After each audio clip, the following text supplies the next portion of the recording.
In like 2001, I'm driving around with a group of guys, and this song comes on, and I was like, Start crying. I didn't picture you guys as Melissa Etheridge fans. Damn, you thought it was Melissa Etheridge. They're like, that's two dudes. I was like, what? Two dudes. Two dudes? Known as I Extreme. thought you were like, Gary what? Sharon and Nuno Betancourt. Nuno Betancourt. Betancourt, yeah. These are grown men. Two dudes. Known as Extreme. Representing the New England Melissa Patriots. Etheridge. It's not, I mean, if you look. No, you're not wrong, man. If you said that's Melissa Etheridge, I believe you. Like, all right. Mike, crank that up, please.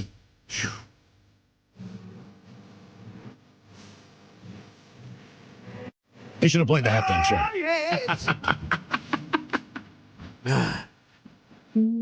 Oh, yeah. God, she hits those notes. Extreme and more of the words taking on representing your Seattle Seahawks, Sir Mix-a-Lot. My party's on Broadway. Vote now on Bad Choice Friday. If you follow us on X, add Men's Room Live, one of those two tunes coming up right after we drink and toast with the shot of the day. Our question, what is your go-to dish that everyone loves? 206-803-ROCK. Hello, Cody. Welcome to the men's room. Hola. So, Cody, what's your go-to dish? I make my own deep fried chicken sandwiches. All right. All right, you are now speaking to the right people. Do you have a deep fryer? No, so I actually deep fried in peanut oil in a skillet. All right, Okay, yeah. all right. You know, deep fried, use the skillet. And what is the secret to your fried chicken? Are you one of these buttermilk cats? You add a little fish sauce or what? Well, actually, before the buttermilk, I do use that, but I soak it for a day in pickle juice.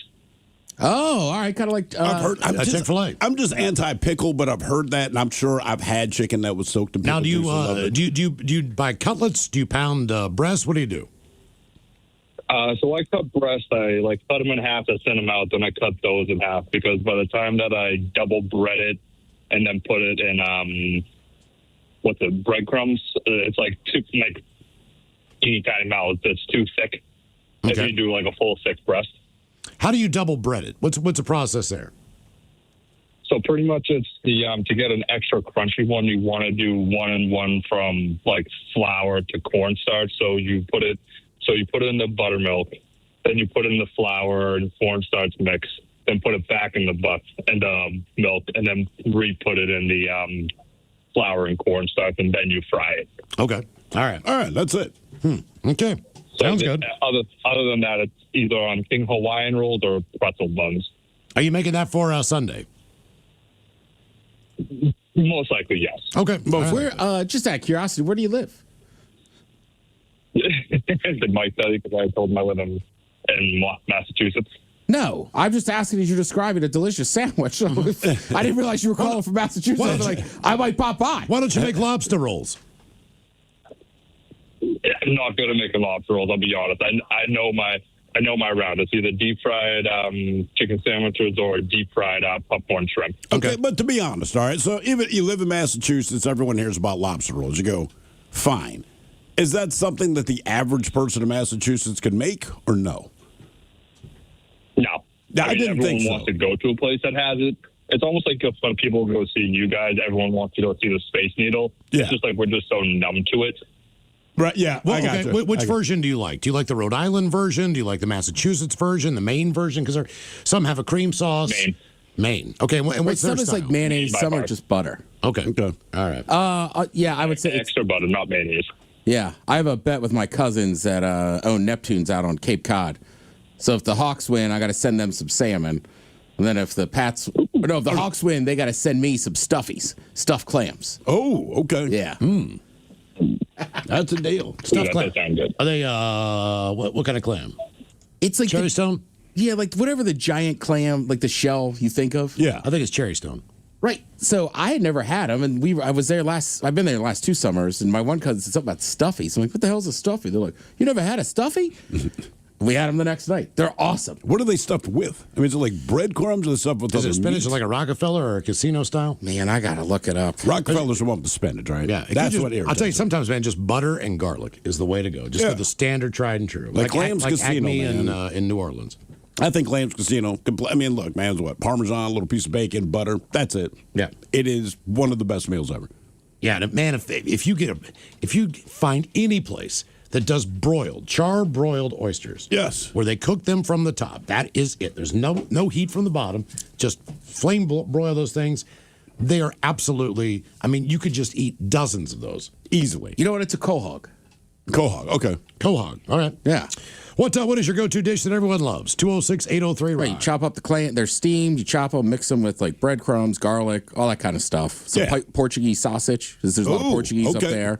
And then you're right, you just kind of broil them. Okay. That sounds fantastic. I'll bring them in. Hello, Lefty. Welcome to the men's room. I'll show those emotions. Hello? Hello, Lefty. No, no lefty. He's there. Put it back out hole. We'll get to him. Hello, Jen. Welcome to the men's room. Hola, bicholas. Hola. So what's your go-to Really dish, excited Jen? to see you guys next week. I make a really mean chicken parmesan. Okay. Oh, all right. I'm a huge fan of chicken parm. Is there any particular secret to how you do it or what? Well, I have a lot of food intolerances, so I do it with a cornflake instead of like the traditional breading. I think that's better. It is so much better. Like if I go to a restaurant before I found out I had my food intolerances and I'd order the chicken parm, I get it and I'd be like, God dang it, I can make this way better at home. Do you make your own sauce? No, I just buy the Victoria marinara sauce. Yep. That's my go-to is Victoria. And then, I season the chicken. I'll like marinate it in butter and some like Italian herbs overnight. And then the next day I will I'll crush up the cornflakes so they're like a breading size. And I'll mix more like pepper and salt and maybe basil or whatever to the breading, and then I bread my chicken that way, and then I stuff it with whatever cheese I happen to have on hand. I try and get mozzarella, but I'll do it with cheddar, and everybody who's had my chicken parm, they're like, oh my God, this is so good. Can you make it again? So I have to make it in moderation because I will eat the crap out of that. Well, no, you said you're going to see us next week. Is that true? What, live day? Yeah, live day. Yeah, you should bring some chicken parm. yeah. I'm just throwing it out there. Hey, I'll tell you this too. As far as jarred sauce goes, that Rao brand, RAO, Really good. it's fantastic. Okay. It's pretty good if you haven't tried that. What are some of your other food intolerances? Like, what can you not eat as a result? I mean, so I was a vegetarian for 9 years, and I'm pretty sure my body just was mad at me for being a vegetarian because I'm intolerant of everything that I lived off of as a vegetarian. So what did you miss most when you were in the vegetarian diet?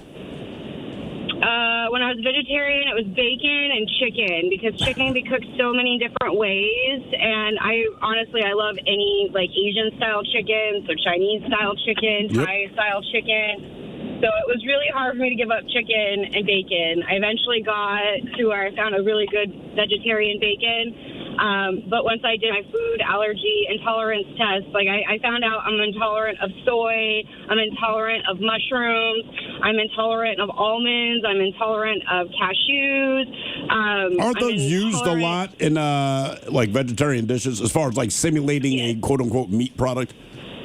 Yep. Okay. So I am legit intolerant of everything that I lived off of as a vegetarian. So that kind of worked out. I'm intolerant. I don't eat as much as I used to, but my current boyfriend has celiac, and so he keeps me on the straight and narrow because I'm like, oh, I'm only intolerant. I can have this in moderation, and I'll just suffer later. And so, like, would have the bubble guts and all that fun stuff. But then if I eat bread, I get rashes and brain fog, which I also have ADHD. So when the brain fog happens, I am just like a zombie trying to figure out how to function. You guys sound like quite the pair. You two are a mess. What does he have to avoid with celiac? He has to avoid all gluten in general, and so I have to avoid gluten as well, but I also have to avoid grain. So I can't have oats or corn, but he can have oats and corn, but I can't. So Jesus. There are certain foods that he can have that I can't, and there's actually more food I can't have because I have more intolerances than he does, where he has an allergy to gluten, so he can't have gluten at all, or he's having like serious effects where I'm just intolerant of it, and so. I know all about intolerance. Yeah. What are some of the things you that know have? About it. What are some of the things that have gluten in it that most people would not think have gluten in it? No, you'd be surprised. Like, I have to check all the ingredients to make sure they don't have gluten in it. What was it that I grabbed the other day that I thought was a safe bet, and I ate half of it, and I was like, crap. Because I didn't check the ingredients. I was just like, well, I said the other word, but I can't say it on air. Well, good. No, it's just, yeah. Yeah. So, what was it? Oh, it was a candy. Like a hard candy and It's in my chocolate car. bar? That narrows it down. No, it's in my car. Hold on, let me pull it from my snack bag. It's the Airheads Extremes candy. Airheads Extreme. How old are you?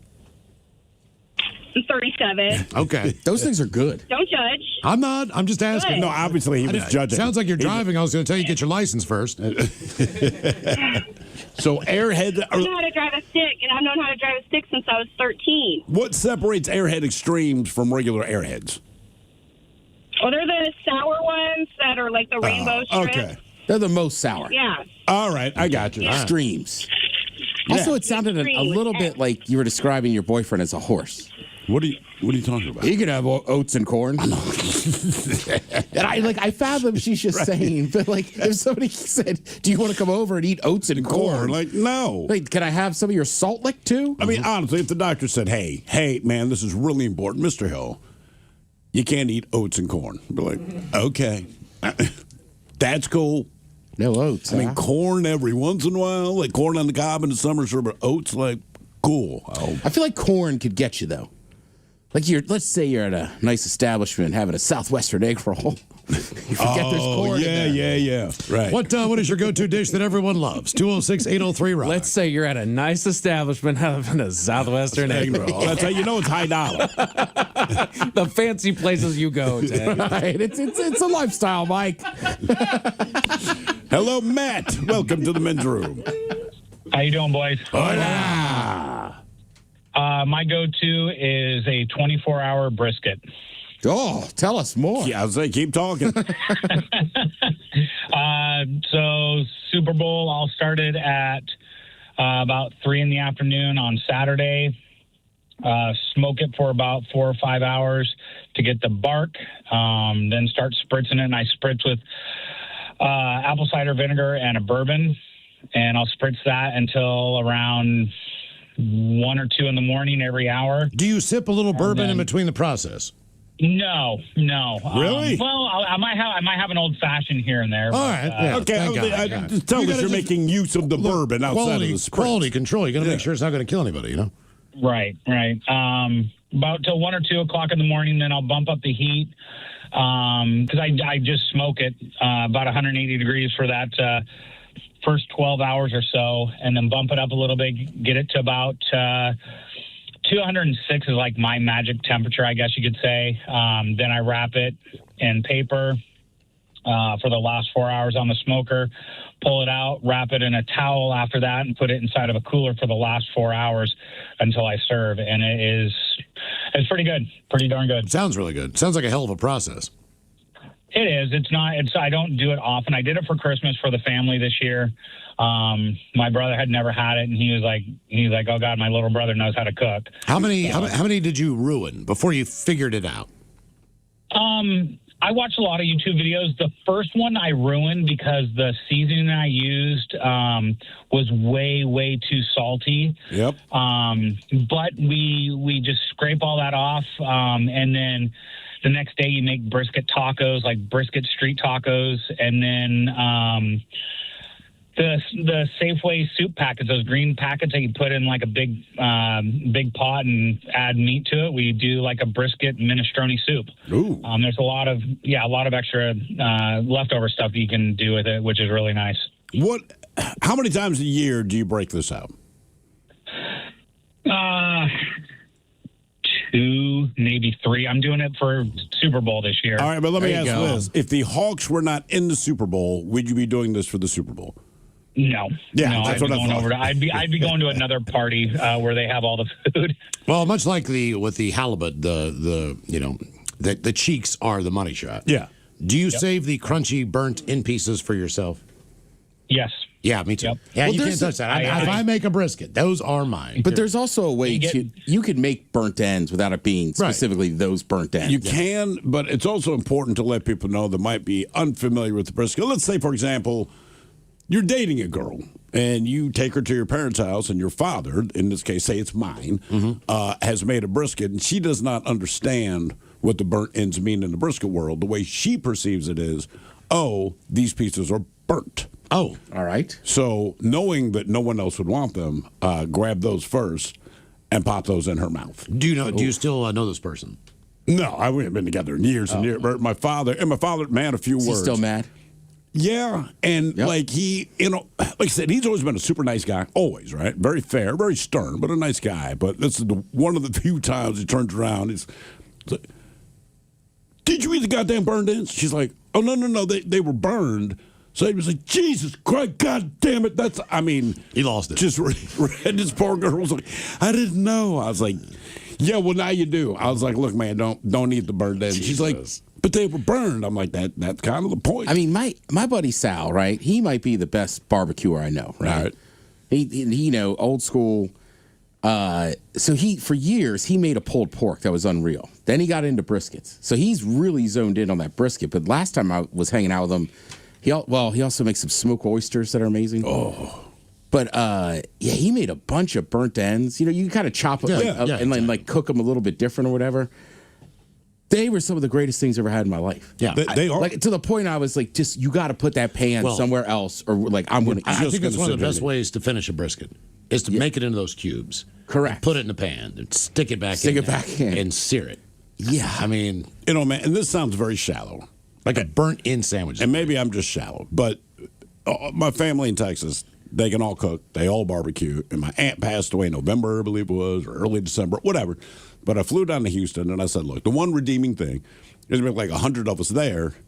And if it's like every other time I've been to Houston, like the food is going to be spectacular because that's just what the family does. They show up with ribs. They got the brisket. They got things we can't pronounce, things you never heard of, but all of it's delicious, right? So this funeral, my aunt was a very, whatever the opposite of modest is. So her funeral went on for a while. There was a lot of pomp and circumstance to the point it was almost comical because, like, if you knew her, you're like, of course, this is what's happening next. But the whole thing was like, look, when we're done, we're going back to the house and we're going to eat. I'm talking to two of my cousins. They're younger than me. They're probably in their 30s, late 20s. They're from California. And we're all like, dude, we're going to kill some briskets, like even more than the ribs. Like, this is just the chatter that's going on. So they had all these buses or shuttles rented for us because everything in Houston is 50 miles away from everything else. But we get back to the place. We can see the quote-unquote help is inside preparing the food. We walk in and we are ready to meal. It's catered by Olive Garden.